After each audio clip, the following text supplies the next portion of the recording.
Continuamos con el desarrollo del genital. Para variar, ¿no? Vamos a hablar de patología mamaria. En realidad, para la mayor parte de los autores, consideran la mama como parte del aparato genital. Desde anatomía, ¿no es cierto? ¿Dónde estudian mama? En el genital. ¿Dónde está la fisiología de la mama? En el genital. Tanto desde el punto de vista anatómico, pero más que todo desde el punto de vista funcional, la mama está fuertemente vinculada con el aparato genital. Y es más, la mastología, que es una especialidad, es una subespecialidad médica, es justamente dependiente de la ginecología. Los mastólogos primero son ginecólogos y luego son mastólogos, ¿cierto? Entonces corresponde estudiar también mama en este caso. Bueno, y en relación a mama, tenemos el mismo problema que en general con genital. ¿Estudiaron en anatomía? ¿O de repente lo estudiaron en semiología? No es cierto, porque en anatomía primero era hueso y en fisiología primero era sangre, medio interno, pero después a mama lo dejaban al último, ¿cierto? Y bueno, necesitamos recordar un poquito que en Gineco 1 ya se debe hacer, estas diapositivas son de Gineco 1 por si acaso. Recordar que las mamas pues son dos prominencias que sobresalen del resto de la superficie corporal. Prominencias inicialmente de forma cónica en las nudíparas y en las nudíparas de forma semiesférica que se proyectan por delante de la pared anterior del tórax. Y más que mama, nosotros vamos a referirnos a la región mamaria. La región mamaria como una zona donde evidentemente está contenida la glándula, pero que está delimitada por la segunda costilla hacia arriba, sexta o séptima costilla hacia abajo, la línea external hacia adelante y el borde externo de la axila o la línea axilar anterior hacia la parte externa. Entonces, la región mamaria se diferencia de la mama. Entonces, la mama está en la región mamaria. Recordarles que los varones también tienen mamas. Los varones también tenemos mamas, solamente que nunca llegaron a desarrollarse de la forma como se desarrollan las mamas en la mujer. ¿Por qué? Porque el desarrollo de las mamas depende de estímulo hormonal. Son los estrógenos y es también la progesterona quienes actúan sobre el tejido mamario a partir de la adolescencia y comienzan a estimular su crecimiento, su desarrollo. Y vamos a ver que muchas de las patologías mamarias, sobre todo el tema cáncer, tienen que ver también con hormonas, vamos a hablar de tumores que son hormonodependientes. Parte anterior del tórax, delante del músculo rectal. Bueno, si hiciéramos un corte en la mama, vamos a encontrar obviamente piel, ¿cierto? Hay piel. Vamos a encontrar una zona central hiperpigmentada que se denomina areola, y al centro de la areola encontramos el pezón, ¿cierto? Piel, areola, pezón. Pero más que esa visión nos interesa saber que la mama está formada por tres tipos de tejidos. Un tejido glandular, que justamente es quien le va a dar su función en la secreción láctea, un tejido conectivo de sostén y tejido adiposo que va a rellenar y le va a dar la forma final a la glándula. Y vamos a encontrar que hay patología que depende del tejido glandular, hay patología que está relacionada con el tejido conectivo, hay patología también que tiene que ver con el tejido adiposo. Entonces, una estructura fibroglandular adiposa, ¿cierto? El tejido glandular es finalmente quien rodea, el tejido graso rodea al tejido glandular y le da la forma definitiva a la mama. Ahora bien, las mamas básicamente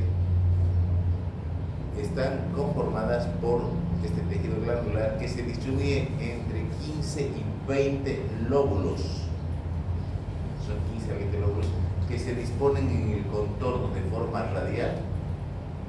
Y algo que tienen que saber, cada lóbulo drena el contenido de su secreción a través de un orificio que se va a abrir a nivel del pezón.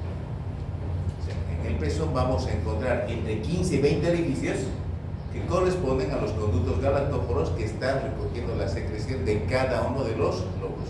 No se cruzan los lóbulos, no se cruzan.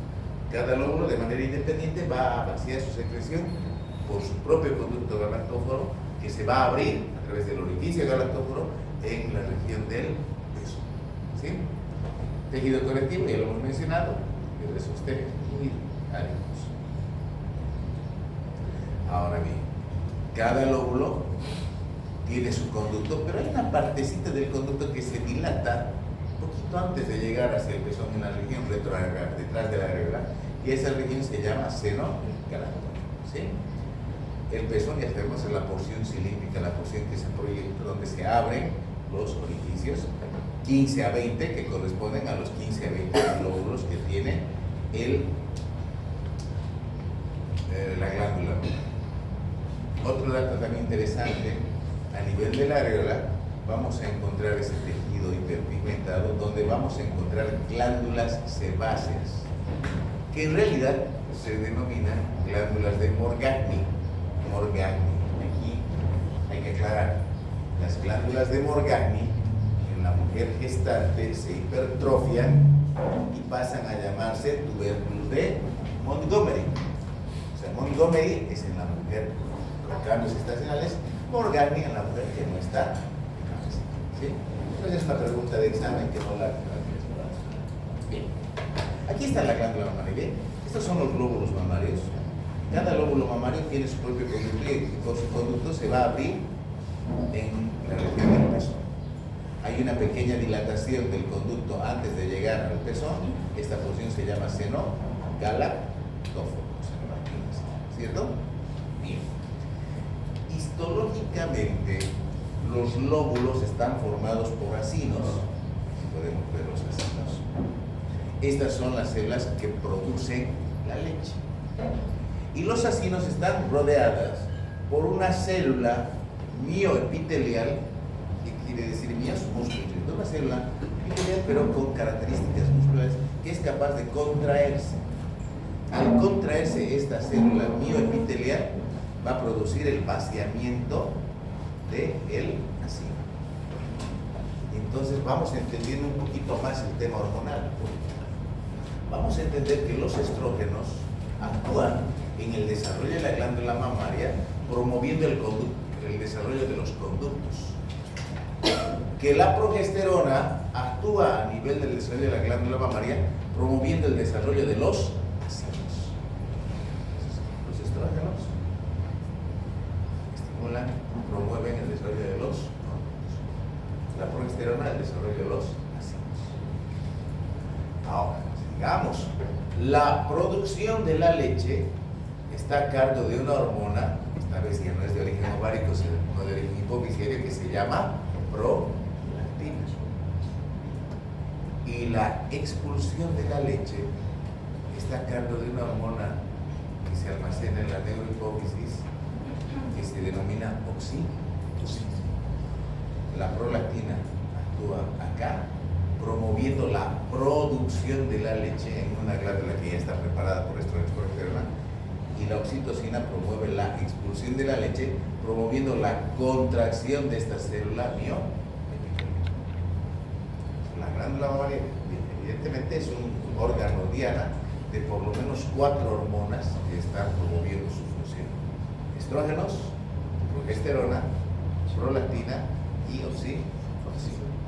La misma oxitocina que hace que el útero se contraiga es la oxitocina que promueve la expulsión de la leche. Para los que estaban esta mañana, ¿se acuerdan que había una paciente que producía leche? ¿Se acuerdan? Es una paciente que no está embarazada, ni tiene bebé, ni nada. Pero antes de ir esta mañana, ella había ido hace un par de semanas y producía gran cantidad de leche. ¿Qué laboratorio le hemos pedido en aquella oportunidad y qué laboratorio le estamos pidiendo ahora después del tratamiento? Estamos pidiendo la medición de la prolactina. ¿Por qué? Porque ella tiene un problema con exceso de producción de prolactina que promueve mayor o aparición de leche en una mujer que nada tiene que ver con lactancia. Vamos a hablar de eso. Bien, la irrigación de la mama es importante cuando hablamos sobre todo de que es un órgano que recibe una buena nutrición. Acuérdense que a partir de la sangre que va a llegar a la glándula mamaria, pues es que se va a producir la leche, ¿no es cierto? Es más, a nivel venoso es interesante cómo se observa en el desarrollo de las venas, cómo se magnifica el sistema venoso en la mujer que está preparándose para la lactancia, la embarazada o en la que está dando el pecho. Se puede ver una red, la famosa red venosa de Haller, que ustedes han estudiado en obstetricia, me imagino, han tenido que estudiar la red venosa de Haller, cómo se manifiestan esas venas tan nítidamente, producto de que de una buena llegada de sangre para producir leche, ¿no? Ahí está la red venosa. Y también es importante tomar en cuenta el sistema linfático. La linfa de la glándula mamaria es drenada hacia ganglios que se encuentran en diferentes regiones, sobre todo en la región axilar. Vamos a ver ganglios en la región axilar, vamos a ver ganglios en la región infraclavicular y ocasionalmente también vamos a ver ganglios en la región supraclavicular. Estos son los sitios donde se drena la linfa de la mama y también del miembro superior. Ustedes van a ver pacientes a las que se les ha realizado mastectomía con vaciamiento ganglionar y una de las quejas que tienen estas pacientes es que tienen edema de origen linfático, un linfedema en el miembro superior homolateral. ¿Por qué? Porque al haberse vaciado estos ganglios, la linfa de este miembro no tiene dónde.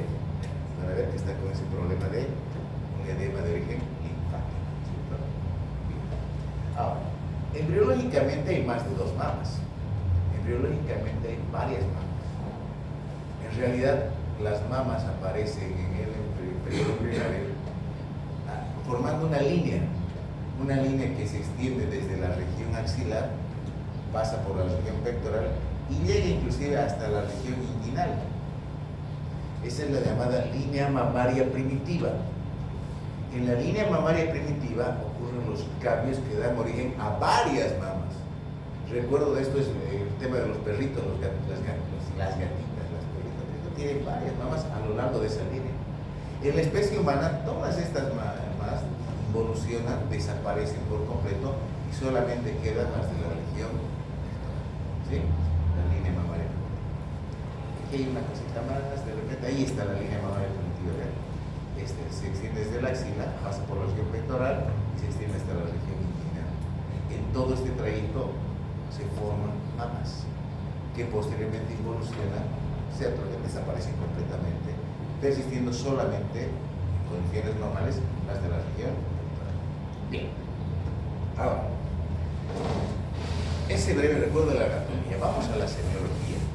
La semiología ginecológica es un tema de Gineco 1, ustedes han estudiado el Gineco 1 semiología, han estudiado el tema de cómo se hace la historia clínica en ginecología, han estudiado cómo se hace la anamnesis de la patología genital y de la patología mamaria, han estudiado cómo se hace el examen físico de la región genital y de la región mamaria, pero vamos a ir contándoles un poquito.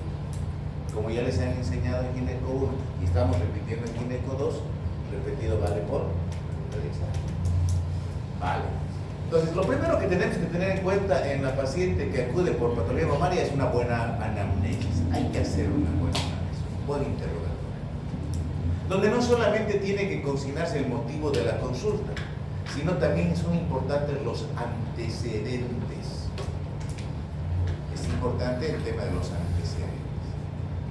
Antecedentes ginecológicos, antecedentes obstétricos.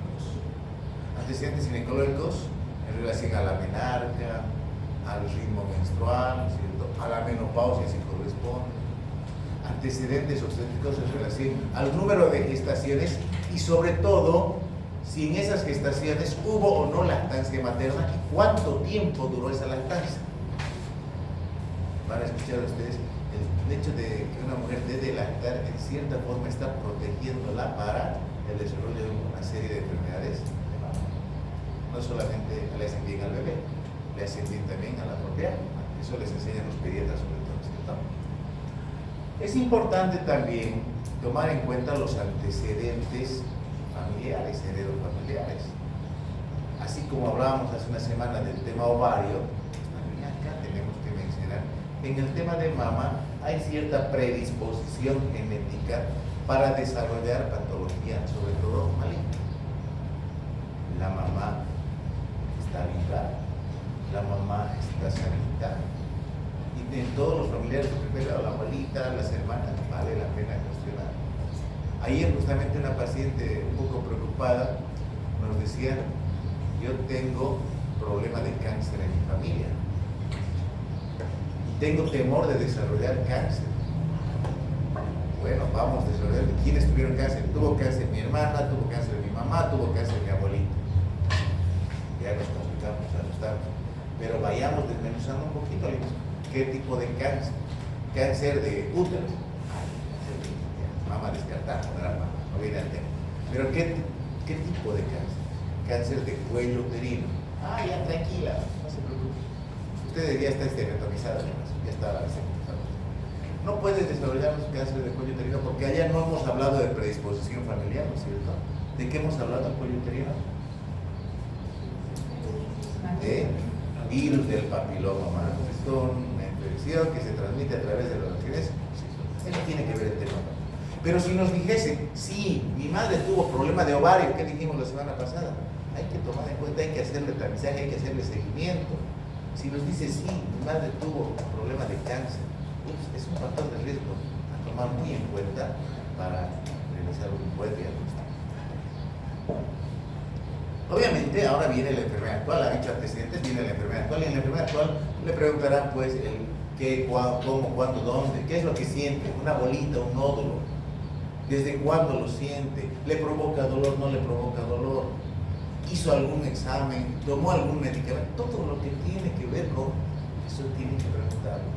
Resulta que muchos pacientes se sintieron la bolita, se fueron al naturista, que ahí en la esquina el naturista le dio un aceite que tomaba todos los días y la bolita sigue creciendo.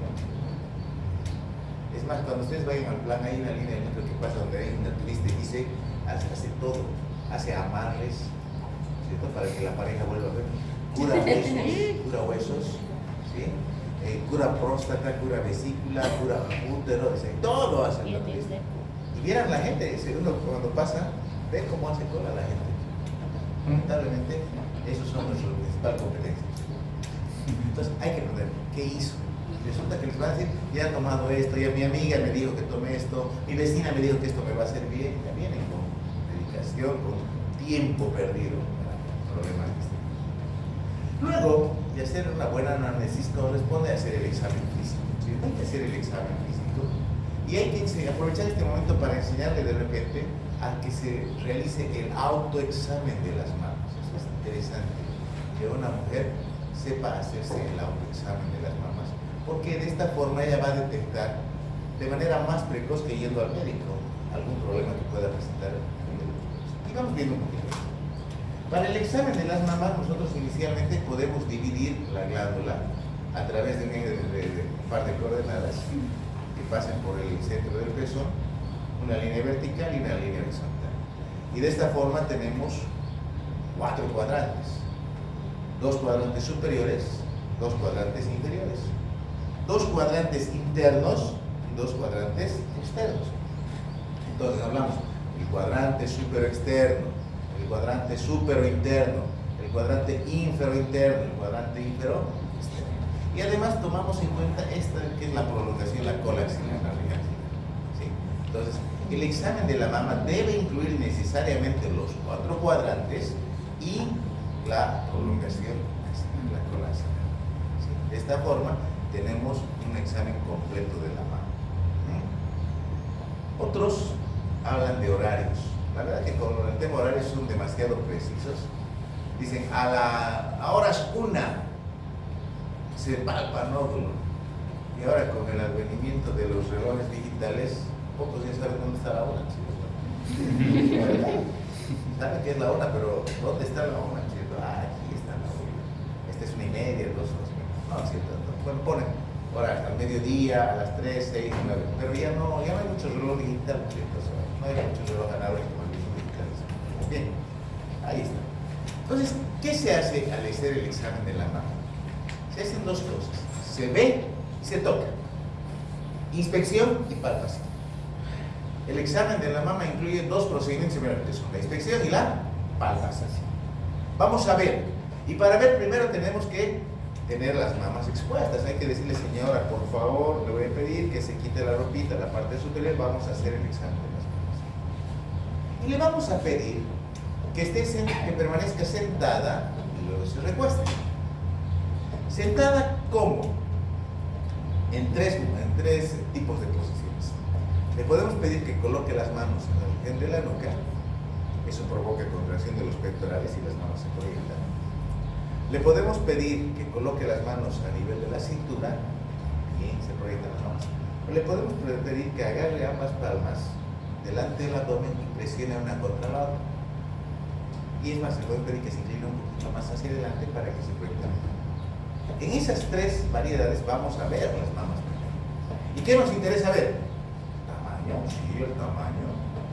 Habrá mamas pequeñas, mamas medianas, mamas voluminosas.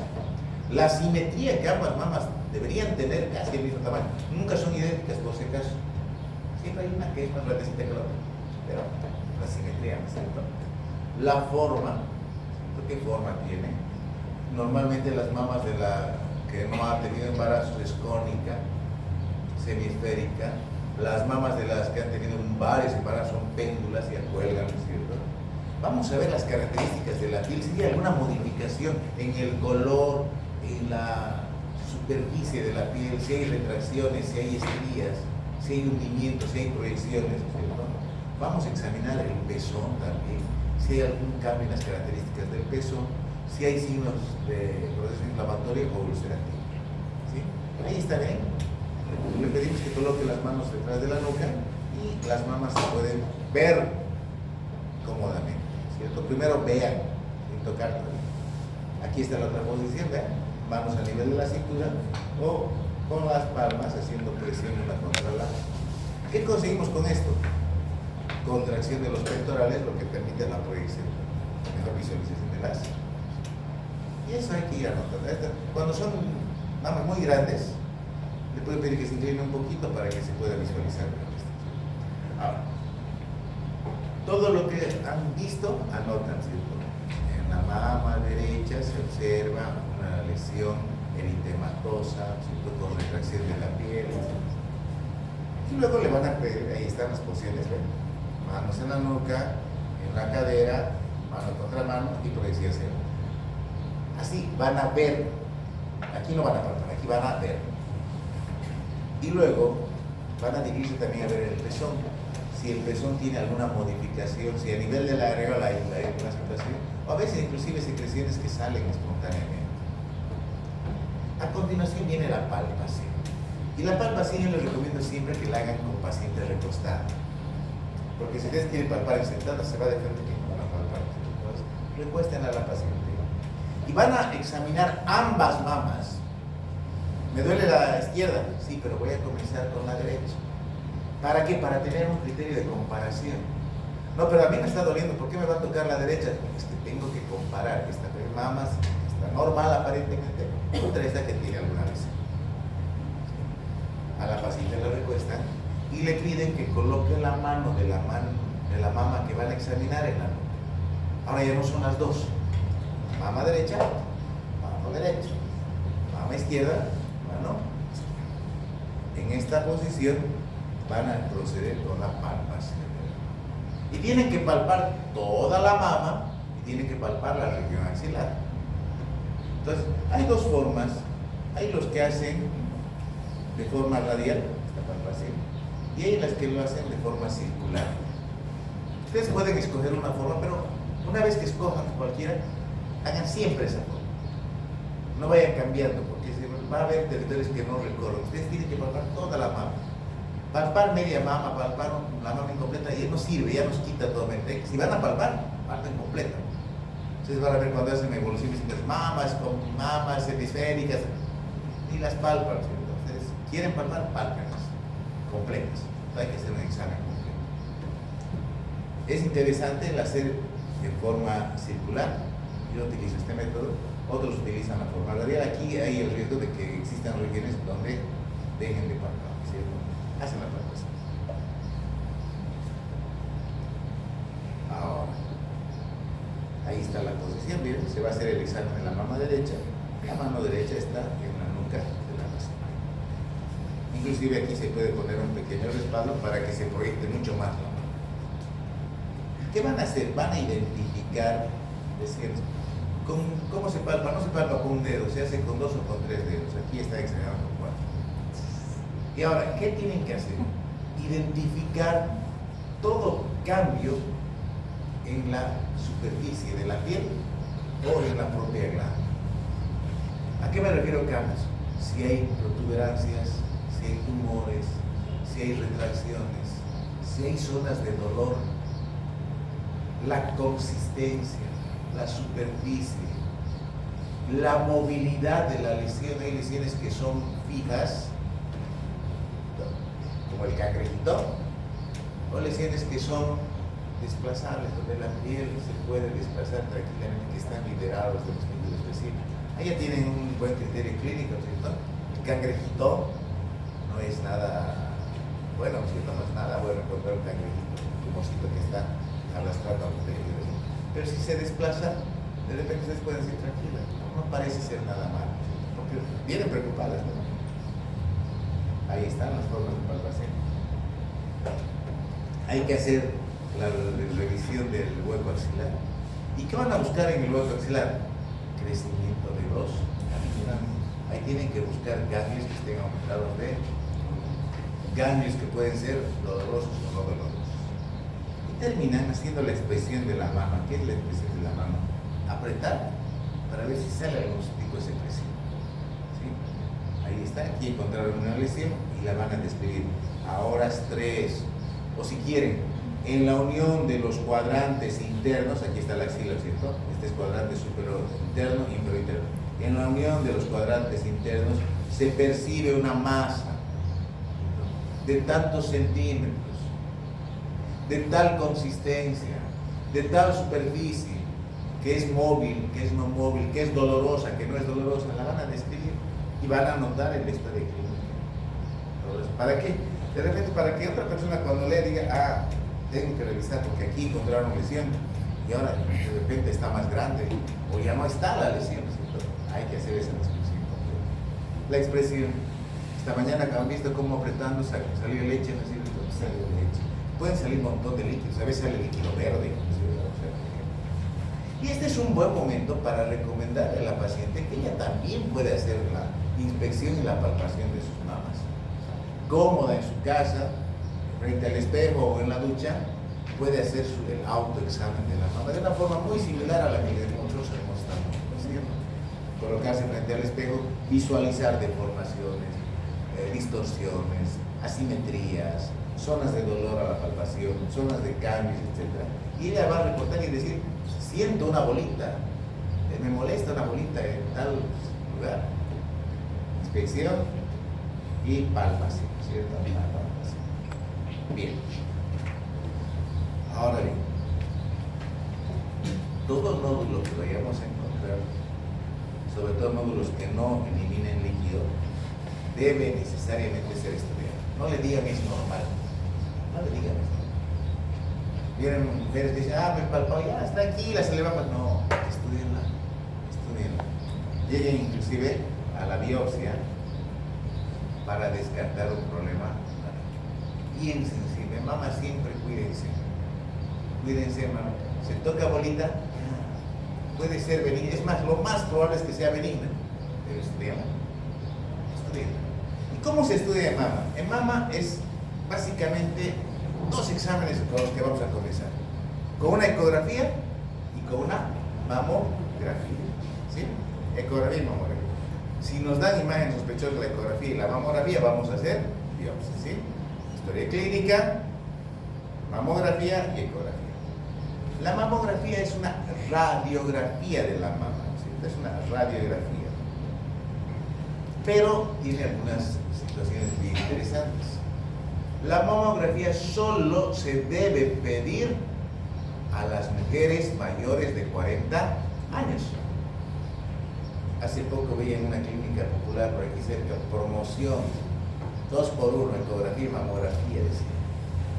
Veía chicas de 20, 22 años más, me trajeron por aquí cerca al consultorio, una mamografía a una niña de 22 años. Estaba barato, me han hecho ecografía más. ¿Qué están haciendo?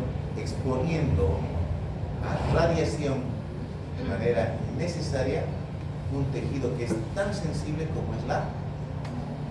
Para los que no han hecho trabajo, para los que no tienen tema, aquí hay un tema interesante. Hay algunos que ustedes no han estado en la feria, tienen tareas, trabajos. Ahí está un tema. ¿Por qué no se debe hacer mamografía a una mujer con menos de 40 años? ¿Y cuándo sí? ¿Cuándo sí se puede? Se puede hacer antes de los 40 si la mujer tiene antecedente familiar de cáncer. Ahí sí, a esa sí, aunque tenga 25 años. Mamá tuvo cáncer, venga, mamografía, aquí sí, aquí es una paciente de. Pero no, esto no. Es someterla a riesgo. La mamografía tiene la virtud de que se puede detectar nódulos antes de que la misma paciente o el médico pueda palparlos. Lo malo es que ya son infiltrantes. Es un estudio, no es muy cómodo, pero es necesario hacerlo. Y hay que irlo valorando de manera regular. Y así como han visto ustedes PAP, ¿no es cierto? PAP 1, PAP 2, PAP 3, PAP 4, PAP 5. No, usted será Bethesda, ¿no? Y no pudieron responder. Para el informe de la mamografía, existe también una escala que se llama BIRATS. Para los English speakers, Breast Imaging Reporting and Data System. Eso es lo que dice BIRATS. La próxima vez que vayan a práctica van a escuchar voy a preguntar a mis residentes qué quiere decir BIRATS. Ya las conocen, se andan volando. Esta es la forma como se reporta un informe de mamografía. ¿Sí? Tenemos la imagen, no siempre es el ginecólogo el que lee, lo ideal es que el que lea, el general no lo va a leer, pero sí va a recibir el informe, ¿no es cierto? ¿Y qué es el BIRATS? Pues el BIRATS nos permite tener una idea del tipo de lesión que tenemos y nos dice qué vamos a hacer, así como en la estadificación FIGO, no sé qué hacemos aquí también. Bien, BIRATS 0, lamentablemente, BIRATS 0 es muy frecuente, nos dicen que el examen es incompleto, que no es suficiente hacer diagnóstico, que requiere otro tipo de exámenes y generalmente nos recomienda que hagamos ecografía. BIRATS 0 no nos sirve, es un estudio insuficiente, no sabemos qué es. Pero luego viene de BIRATS 1 a BIRATS 6. BIRATS 1 quiere decir que la mamografía es completamente normal, que no tiene ninguna imagen patológica. ¿Sí? Y esta señora, ¿qué le vamos a decir? Señora, nos vemos en un año, inclusive hasta en 2 años por ejemplo. No hay nada malo en esto. No hay ninguna imagen sospechosa. Tranquilo. Cuando nos viene con BIRATS 2, significa que hay cambios, pero son cambios benignos. ¿Qué le hacemos? Véngase al año, veremos cómo se está poniendo. Ahí hay cambio. BIRATS 3 nos dice, los cambios son probablemente benignos. Vean la diferencia, aquí es benigno, estamos seguros de que es benigno. Aquí nos dicen, probablemente sean benignos estos cambios. Entonces, hay que hacerle controles cada 6 meses, porque cuando nos reportan BIRATS 3, existe la posibilidad de que esto sea maligno en un 2% o menos de los casos. O sea, es poco probable que sea maligno, pero hay que hacerle seguimiento. Ahora, lo contrario es BIRATS 4. BIRATS 4 nos dice que es sospechosa de malignidad. ¿Cierto? Entre el 23 y el 34% de los casos es cáncer con BIRATS 4. No siempre. ¿Qué nos hace? Háganle biopsia. Esta paciente hay que biopsiar con BIRATS 4. BIRATS 5, ¿qué quiere decir? Que es altamente sugestivo de que sea maligno. Entre el 81 y el 97% es cáncer con BIRATS 5. ¿Qué hay que hacer? Y BIRATS 6 ya no hay donde perderse, es cáncer. Inclusive ya lo están viendo. Esto es cáncer, vamos a hacer mamografía, va a decir que es cáncer. Ya lo estamos percibiendo. Entonces, es esta la forma como se debe interpretar las imágenes de la mamografía, ¿cierto? Ahora bien, la otra opción diagnóstica es la ecografía mamaria. Y aquí tenemos la ventaja de que la ecografía se la puede hacer a cualquier edad. Es un método inofensivo, no causa ningún riesgo ni en la embarazada ni en la no embarazada.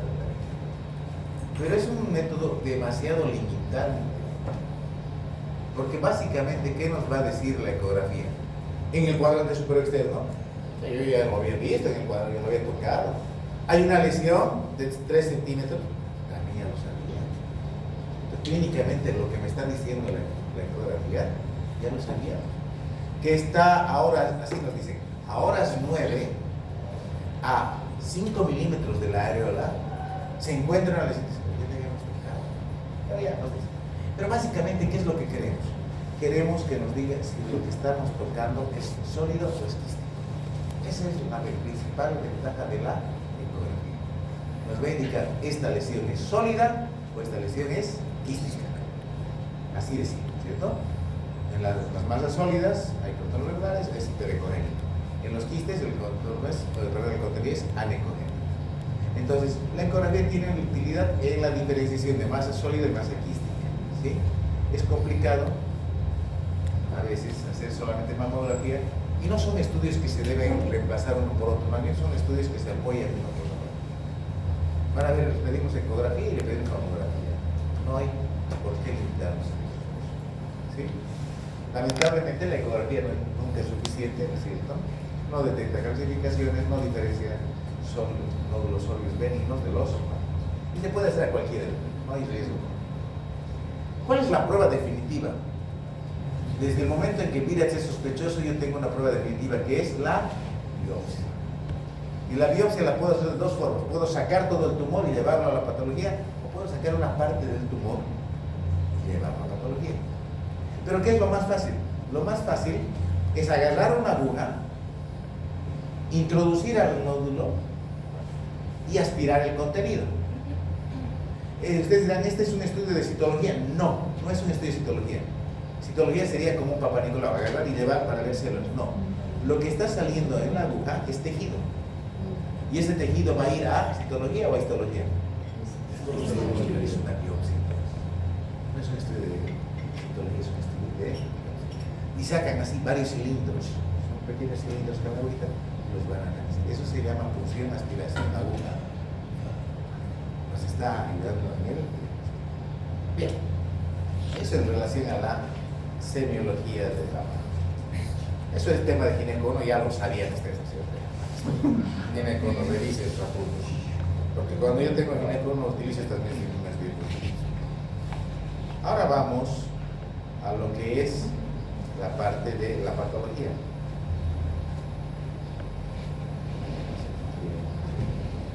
A ver, nos están pidiendo de dirección, ¿qué nos están pidiendo? Algo nos están pidiendo.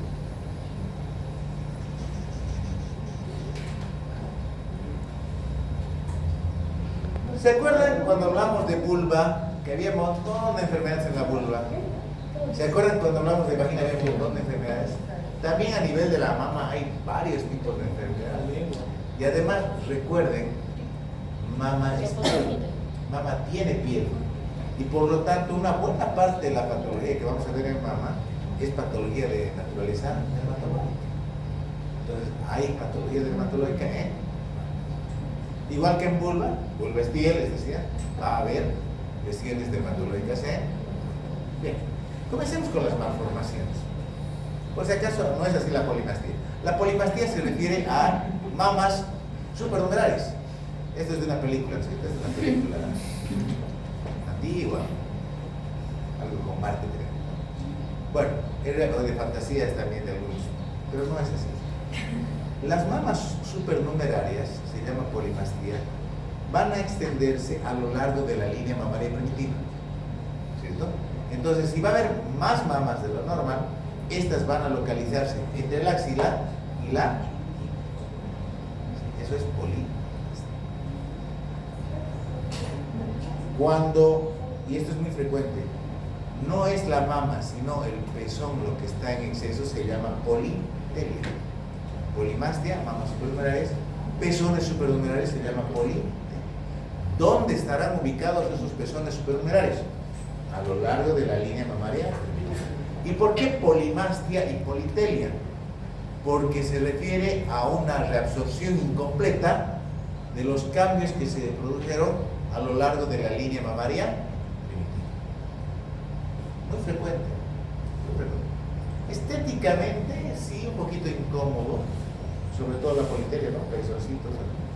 A veces bilateral, en este caso es bilateral, pero es más molestoso la polimastia cuando se presenta y en una zona visible, como es la axila, por ejemplo. En la axila es incómodo porque además de generar un tumor extra, es visible, se pone una blusita y ahí está colgando la mama. Y lo peor que es que estas mamas extras producen leche cuando la mujer se embaraza. Entonces en el embarazo crecen todavía. Y peor, no tienen por dónde vaciarse. Entonces es incómodo.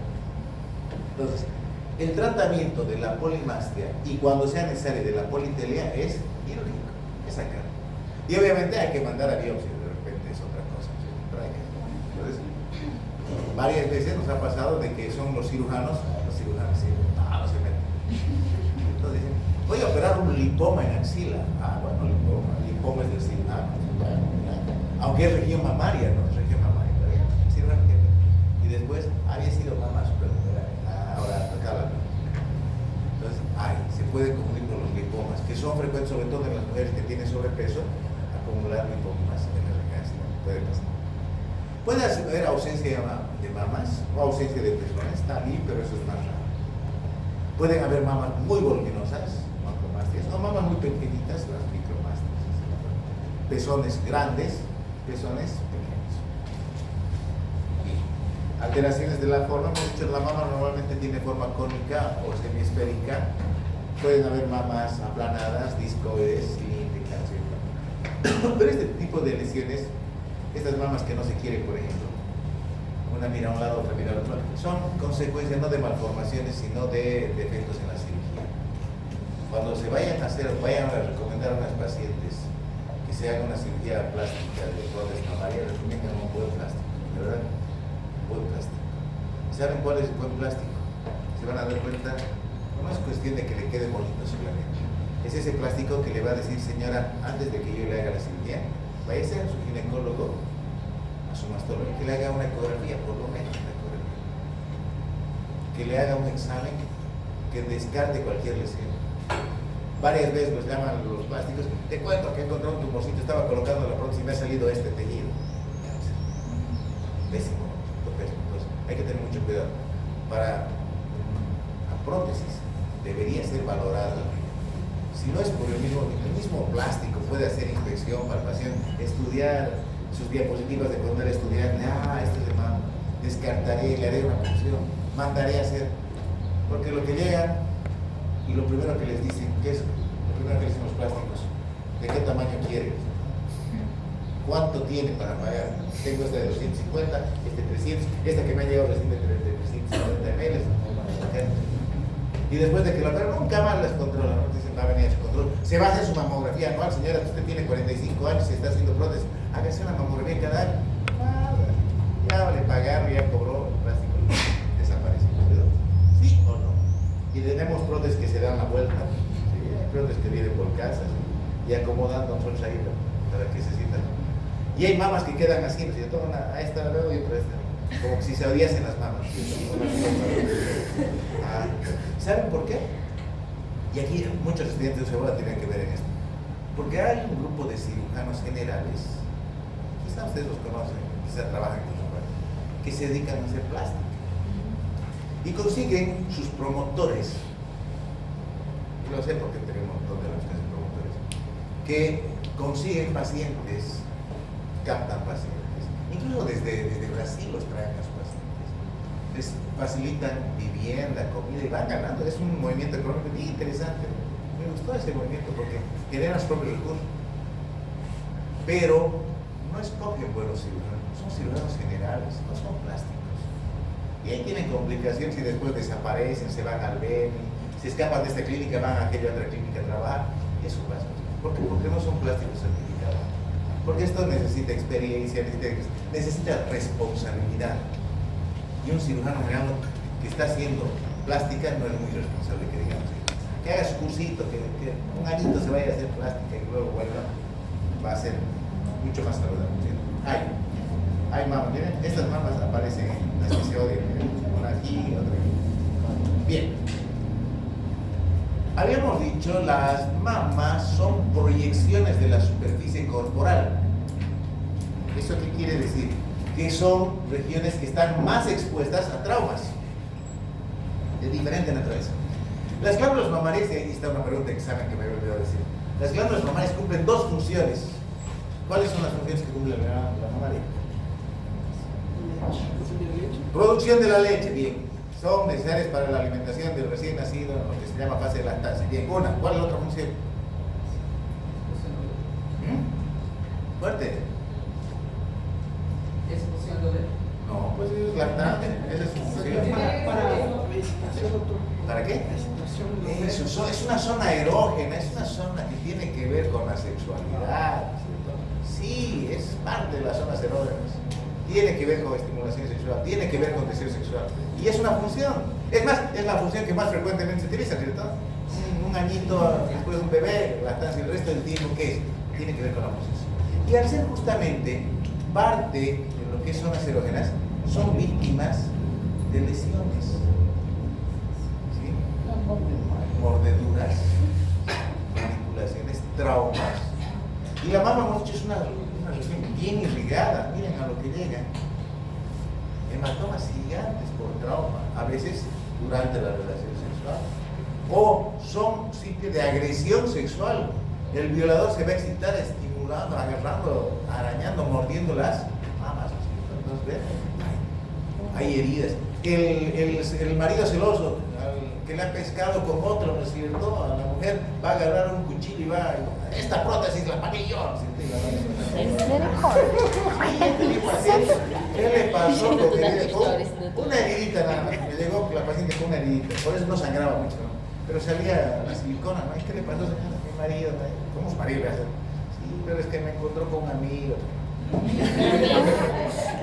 Y se estaba portando mal, no, pero estaba en ese proceso. Entonces, son sitios de agresión, sitios de trauma, de quemaduras. Es cuando están cocinando, a ver, cuando están cocinando y se les enciende, ¿qué se va a quemar? El cabello se les quema porque están así. ¿Qué se quema? Se queman las mamas también, son zonas expuestas. Entonces, hay una serie de heridas incisas, contusas, quemaduras, contusiones, hematomas, equimosis que aparecen en la. ¿Qué tienen que hacer ustedes? Tratarlas, pero regístrenlas, esos registros siempre.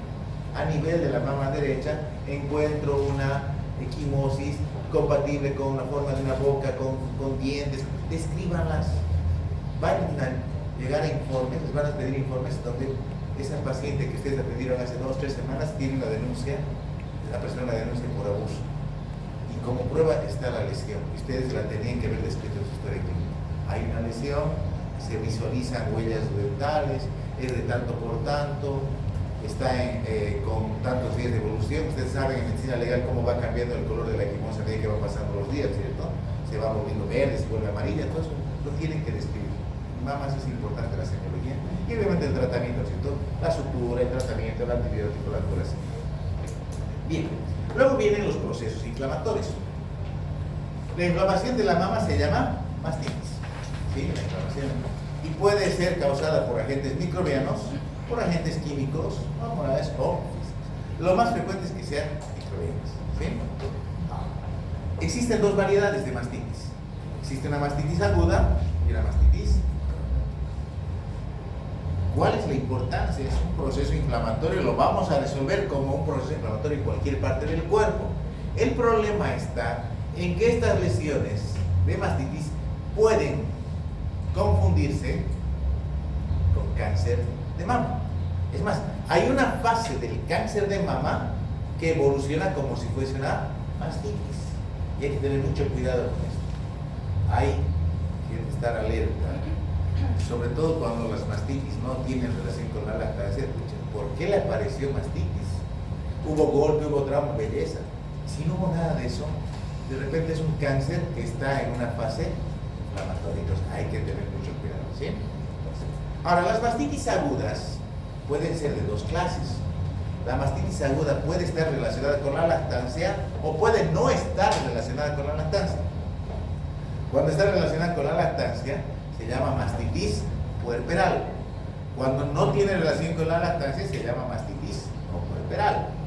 La no puerperal aparece en una mujer que no está embarazada, que no ha estado embarazada, es más, quizá ni tiene relaciones sexuales, pero aparece. ¿Bien? Vamos en el primer caso, y es importante hacer esta diferencia. La mastitis puerperal ocurre cuando la mujer está dando pecho, entre la segunda y tercera semana de lactancia. No espere que salga el bebé y inmediatamente al momento de darle de alta ya detecte mastitis. No, la mastitis va a aparecer 10 días después, 15 días después de que ustedes le dieron de algo. ¿Sí? ¿Y por qué se produce? Porque hay lesión,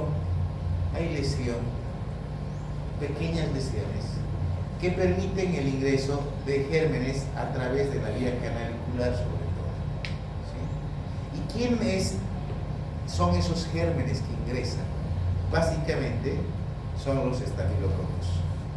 La mayor parte de los gérmenes que se encuentran en las mastitis puerperales son estafilococo dorado.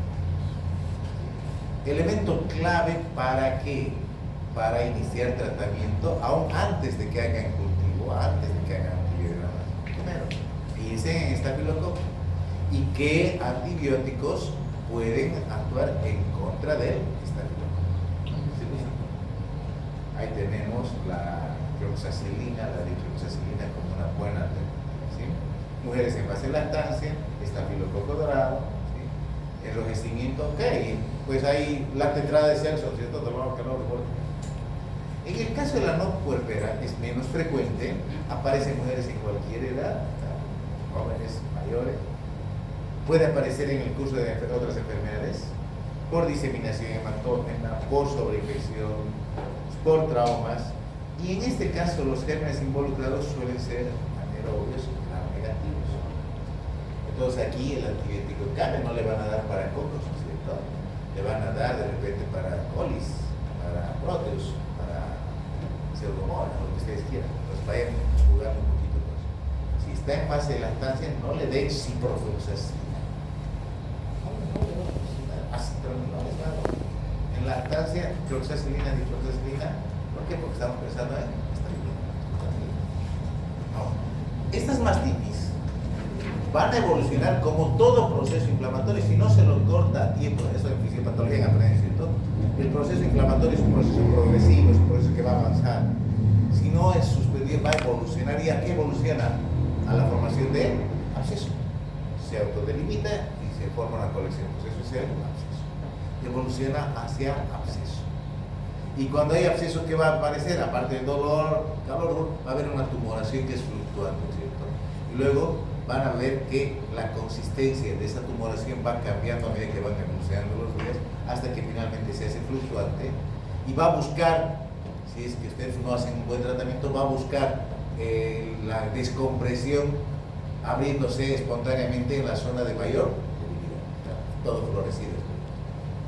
Y van a ver abscesos de gran cantidad, son 500, 600 ml de líquido purulento y de todo color, rosado, café, verde, como para ir a una heladería y ver de qué color hemos sacado, todo color rosado, grandes cantidades. Entonces, cuando ya está en fase de absceso, ¿qué nos queda? Hacer el drenaje quirúrgico. Cuando estamos en fase de mastitis, damos antibióticos, damos antiinflamatorios, hacemos calor local, etc. Pero cuando está en fase de absceso corresponde al drenaje quirúrgico, ¿no es cierto? ¿Y qué hay que hacer? Abrir una buena incisión, por si acaso los procesos infecciosos se abren con heridas de forma radial. En la zona donde hay mayor fluctuación hacen heridas radiales. Ya vamos a ver, cuando se hace cirugía de tumores benignos, las incisiones son circulares, pero en procesos infecciosos hacemos heridas de forma radial. Una buena incisión, haga una buena incisión, haga una buena limpieza, laven esa cavidad, debriden, porque suele formarse tabiques en los abscesos, rompan los tabiques, hagan que todo sea una cavidad, y eso evoluciona bien. Una vez que lo drenan, evoluciona bien. Si ustedes tienen paciencia y se curan, y que a veces con una huella insignificante, pero depende de que hagan una buena curación, un buen seguimiento de la paciente. El antibiótico, una vez terminado el absceso, es secundario. El absceso tiene que curarse, el absceso se cura. Más que medicar, se hacen curaciones diarias, interdiarias, ¿sí? Recomendable de repente hacer citología, ¿cierto? Del líquido, hacer un estudio microbiológico, identificar qué germen está provocando, y citológico para buscar, de repente hay alguna sorpresa por ahí, ¿cierto? Bien, eso en los agudos. En los crónicos, ¿qué hay que hacer? En los crónicos vamos a encontrarnos que esto es más frecuente en mujeres mayores, evoluciona de manera lenta y sin una causa aparente. A veces se habla de una infección aguda mal curada, se habla de traumas, ¿sí? Se habla de alguna manifestación de enfermedad sistémica o de otra naturaleza. ¿Qué aparece? Aparece una zona más o menos dura en la mama, que es sensible, que es dolorosa, caliente, intensa, eritematosa y caliente. Bien, parece ser una mastitis crónica. El problema es que se puede confundir con cáncer que está en fase inflamatoria. Por lo tanto, para hacer un buen diagnóstico, hagámosle exámenes complementarios, le pidamos su mamografía, le pidamos su ecografía, hagamos su punción y su... Una señora que vino porque la mama se le puso roja y dolorosa y sentía una bolita, háganle un buen estudio, háganle un buen seguimiento. Le van a dar antibióticos, le van a dar antiinflamatorios, va a mejorar, no necesita hacer el tratamiento quirúrgico la mayor parte de las veces. Algunas infecciones sistémicas que pueden provocar mastitis crónica. Bien. Vamos a otro capítulo. Mamas piel. Como toda región con piel, pues las afecciones dermatológicas de diferente naturaleza. Infecciones, procesos infecciosos bacterianos, procesos infecciosos virales, micóticos, ¿cierto? Procesos alérgicos, lesiones por trauma físico, por irradiación, picaduras, no puede aparecer en mama.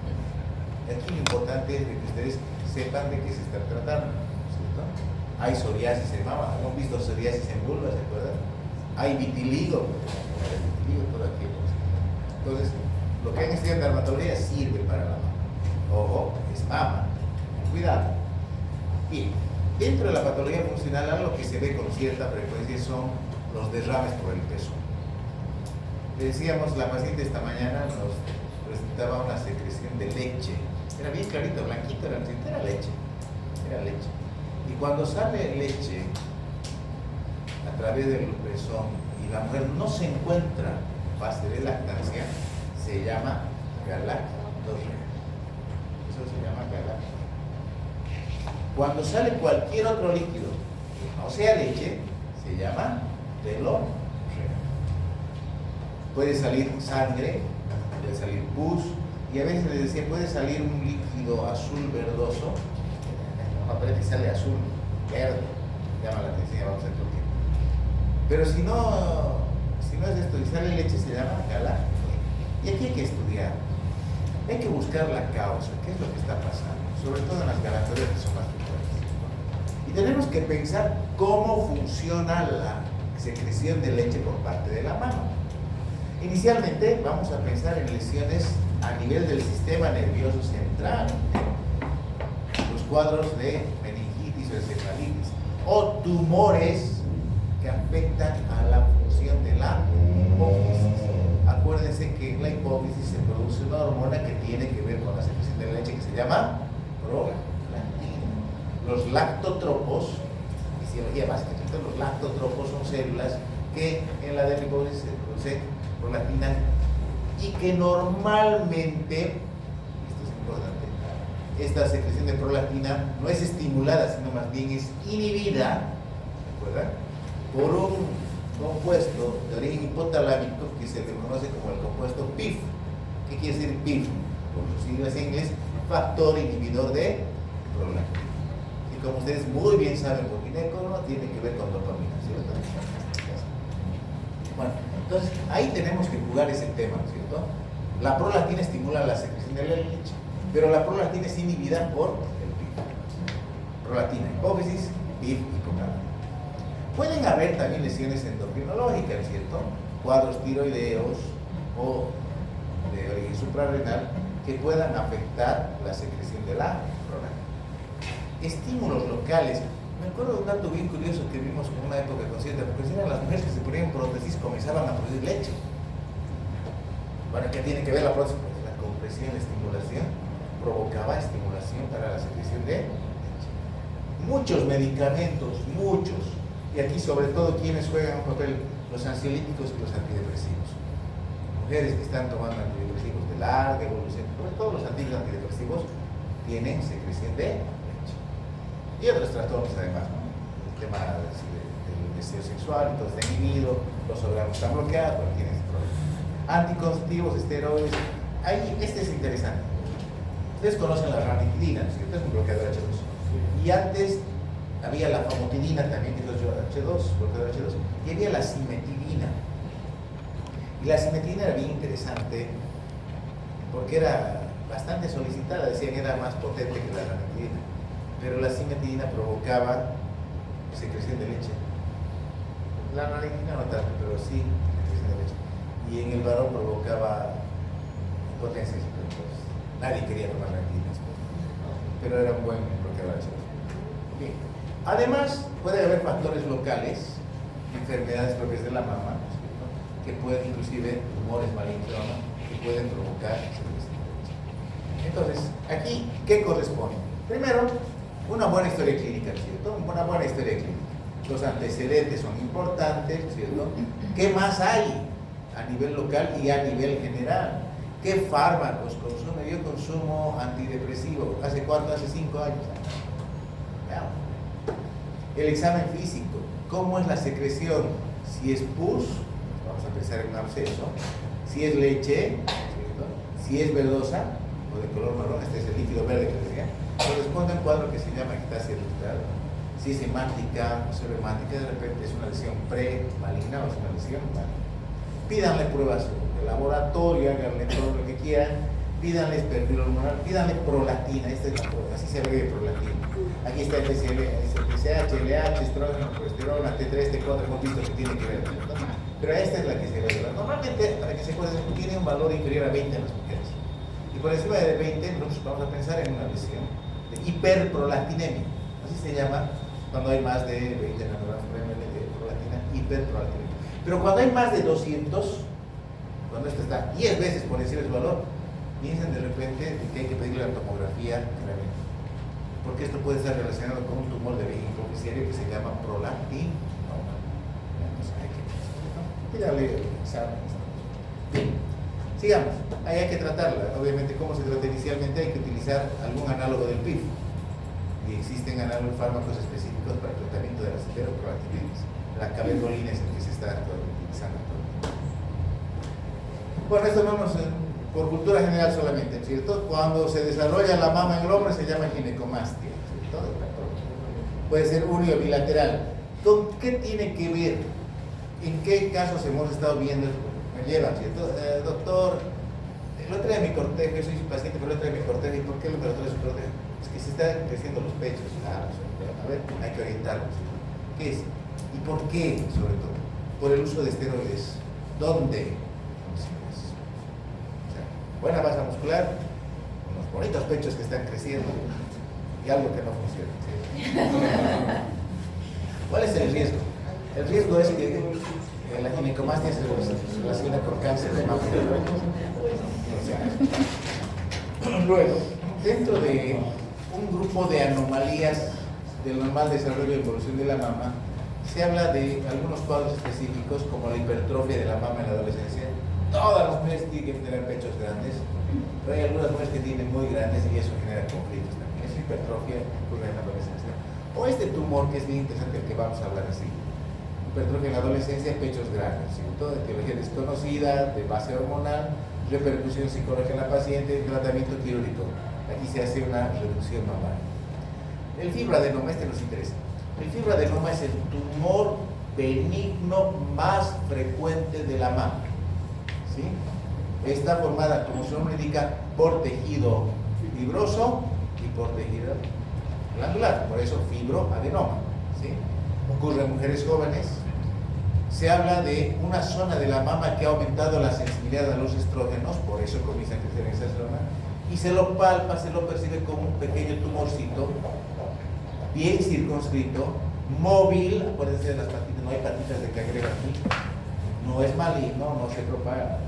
La ecografía y el PAP, nos dan diagnóstico. Vean, así se ve fibra de nódulo. Vamos a verlo. Es frecuente, es hormonodependiente, ¿sí? Algunos hablan del uso de anticonceptivos por sensibilidad mamaria, algunos hablan de virus, no se ha demostrado. Esféricos, ovoides, después, ¿qué más? ¿Dónde está? Crecen durante el embarazo y la lactancia, histología, pueden alcanzar hasta estos tamaños, tampoco crecen mucho más, crecimiento lento, no dolor. Este es el aspecto. Entonces, aquí, ¿cuál es el tratamiento? El tratamiento es quirúrgico. Primero, tranquilizar a la paciente, porque antes de decir cuál, ya le han hecho su punción, ya le han llevado a biopsia, si ya están hecho punciones que decían la fina, el patólogo le ha hecho un fibroadenoma, entonces es una pequeña incisión circular, lo más cerca al pezón, a veces lo hacemos por el tema estético, y retiramos con divulsión hasta digital, se desprende facilito porque está como pseudo encapsulado. Sale y puede ser que aparezca otro, pero es raro, ¿cierto? Es raro. Desaparecen después de la menopausia. ¿Por qué? Porque son hormonodependientes, ¿cierto? Se lo ve en la ecografía, se lo ve en la mamografía. El tratamiento es quirúrgico, hay que retirarlo, ¿cierto? Ahí está bien. ¿Y si queda deformado? No, porque la mama es bien noble, se rellena muy bien, se rellena bien. Hay que hacer una buena reconstrucción de los planos por planos cerebrales. Mujeres que se quejan de dolor y de aparición de nódulos mensuales, eso se llama mastalgia y nodularidad, por si acaso, ¿sí? Se quejan solamente durante ciertos días del mes de dolor y de aparición de nódulos. Algunos hablan de los quistes, hay microquistes y macroquistes, por si acaso, que se los detecta por la ecografía, ¿visto? ¿Cierto? La ecografía nos sirve para detectar quistes. En algunos casos simplemente se los observa, se los controla. En otros casos, los médicos hacen aspiración del contenido del quiste, aspiran el quistecito y le inyectan algún gas que hace que se irrite la cápsula y termine fibrosándose y consolidando. En otros casos, tratamiento quirúrgico, los quistes mamarios. Tratamiento de evacuación de líquido, infiltración y lactancia ductal. Hemos dicho a veces, cuando la paciente viene y le hacemos la exploración, nos sale un líquido verde o a veces azul. ¿Y eso a qué corresponde? Corresponde a la dilatación de los conductos galactóforos, donde el contenido permanece más tiempo y va cambiando de coloración. Por eso, ¿cierto? Aparece entre los 40 y 60 años, por debilidad de la pared del conducto galactóforo, comienza a dilatarse, telorrea verdosa, a veces purulenta, y se palpa un pequeño tumorcito. Esto lo diagnosticamos por ecografía, lo diagnosticamos por patología y el tratamiento es quirúrgico. Hay que retirar ese conducto que está con la pared anormal porque no tiene tratamiento definitivo, ¿no? No hay medicamentos que van a recorrer la pared, sino más bien hay que retirarlo. Hiperplasias, esto a nivel de la piel. Podemos ver tumores de otros tejidos, el lipoma, por ejemplo, puede haber lipomas en la mama. Y hay uno bien interesante, que es el amartoma. ¿Qué es el amartoma? Estos son los adenomas, que son tumores de tejido glandular, y el amartoma es un fibroadenolipoma. ¿Qué quiere decir? Que hay componente conectivo, componente glandular, componente. Es muy parecido al fibroadenoma, pero cuando hacen la histología, después de haberlo sacado, nos dice que era un amartoma o fibroadenolipoma. Es más raro. Este sí impresiona. Este es el tumor filioides. ¿Sí? Es un fibroadenoma bien interesante que crece rápidamente, deforma, destruye la mama.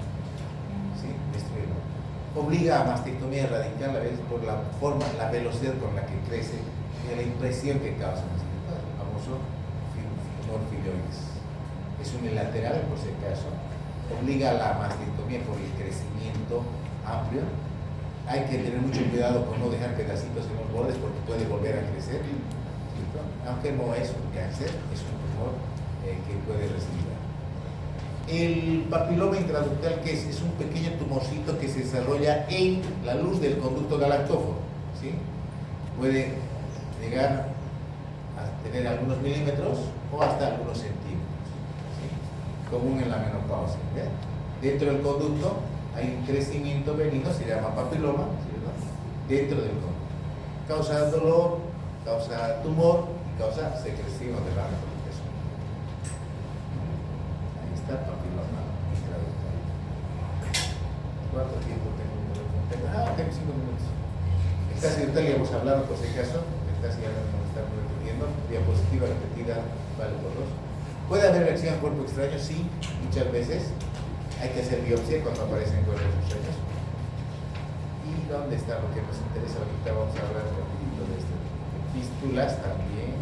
Los hematomas, hemos visto, es una zona bien irrigada. El trauma puede provocar acumulaciones importantes de sangre. Hay que tener mucho cuidado. Esta es una patología.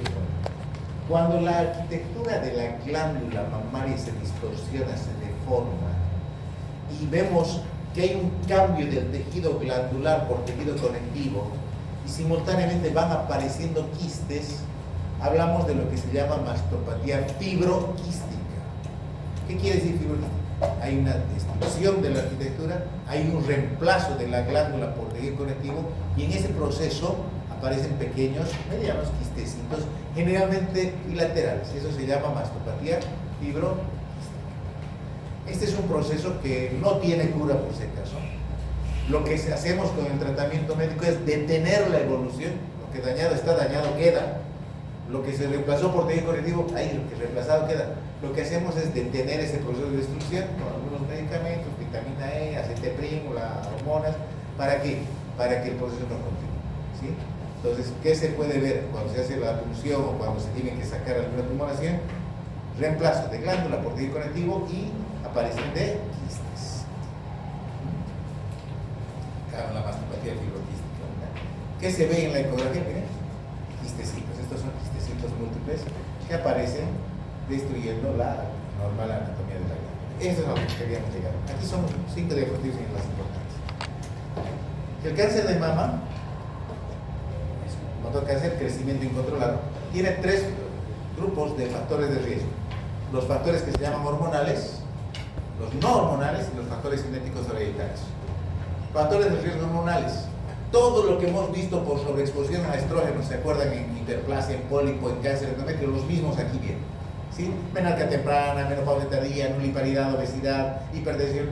Todo eso tiene que ver con factor de riesgo hormonal. ¿Por qué? Porque estos tumores tienden a ser estrógeno dependientes. ¿Sí? Mayor exposición a estrógenos, exposición de estrógeno no compensada con progesterona, todo lo que hemos visto aquí se repite. ¿Sí? Esos son los hormonales. Estrógenos. Ahora, factores de riesgo no hormonales. A mayor edad, mayor riesgo de cáncer de mama.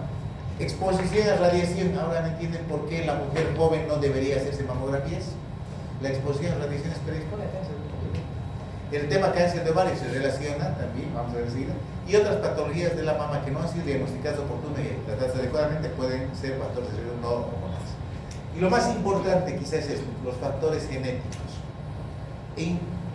Es importante el componente genético porque se habla de mutaciones de ciertos grupos de genes que predisponen al desarrollo de cáncer de ovario, decíamos hace una semana, y ahora decimos también de cáncer de que actualmente se los detecta. Hay muchas mujeres que se hacen esta prueba, les detectan y ¿qué hacen? Se sacan los pechos, ambos pechos. Y actrices, hay una actriz bonita que ha hecho eso. Bien, cuando tenemos una paciente con riesgo de cáncer de mama, tenemos que ver si su riesgo es leve, moderado o alto. Aquí en riesgo leve, todos los que son factores estrógeno dependientes, vean, menarquia precoz, esos son factores de riesgo leve. No tiene hijos, leve riesgo. Menarquia precoz, menarquia temprana, factor de riesgo. Menopausia tardía, factor de riesgo.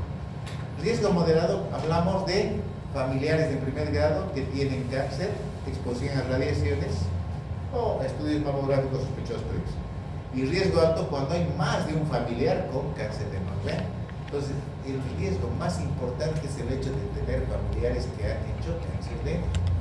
Lo que nos retrae a las primeras diapositivas, es decir, qué importante es hacer la semiología adecuada, ¿no es cierto? Parece que no fuese importante el antecedente heredofamiliar. La mamá vive sanita, no es hipertensa, y le detectaron un tumor y la operaron. A ver, sigamos. llegamos a que había cáncer, ¿cierto? No queremos ver esto, ¿cierto? Aquí, ¿quién nos diagnostica? ¿Quién no se da cuenta que esa mujer tiene cáncer? ¿Cierto? Eso es, no llegar a eso, ¿cierto? La evolución, el cáncer de mama tiene una evolución que va desde la fibrosis hasta la ulceración, ¿cierto? Aquí se ulcera, es como evolución. Dato importante, y también pregunta de examen, pero este es del grupo 0. La localización más frecuente del cáncer de mama es a nivel del cuadrante superior externo. El 50% de los tumores malignos de mama están en el cuadrante superior externo. ¿Ven? Importante describir las lesiones y la ubicación de las lesiones. Las metástasis se dan inicialmente a través de los ganglios linfáticos. ¿Dónde los tenemos que buscar? En los ganglios de la axila, en los ganglios infra y supraclaviculares. Ahí tenemos que buscarlos. Después, la metástasis por vía linfática va a dar metástasis a huesos, hígado y también, ¿se acuerdan? A ovario, hemos estudiado la anterior semana. Están los tipos de cáncer, tipos histológicos de cáncer. Y vámonos. ¿Cómo se hace diagnóstico? Lamentablemente, cuando un cáncer de mama se puede tocar, ya es un cáncer avanzado. Entonces, es triste eso. Quizá la mamografía, decíamos, nos detecta los tumores antes de que sean palpables.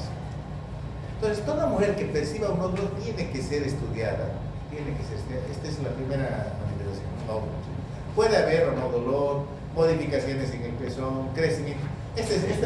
Aunque hay muchos errores ortográficos aquí, piel con acento, hendiduras sin H, pero esta diapositiva no la encontramos como buena cosa. Esta de los limones es interesante, donde vean endurecimiento, hendiduras, erosiones de la piel, enrojecimientos, flujos, huecos, porque todas estas lesiones deben hacernos sospechar de un cáncer de mama. ¿Cierto? Entonces, vean, acuérdense, el limoncito que no mantiene su forma, sino que ha cambiado el luna, es sospechoso de cáncer. Entonces hay que hacer todos los estudios, ¿no? Ahí está diapositiva repetida, les decían, ¿cierto? 50% son.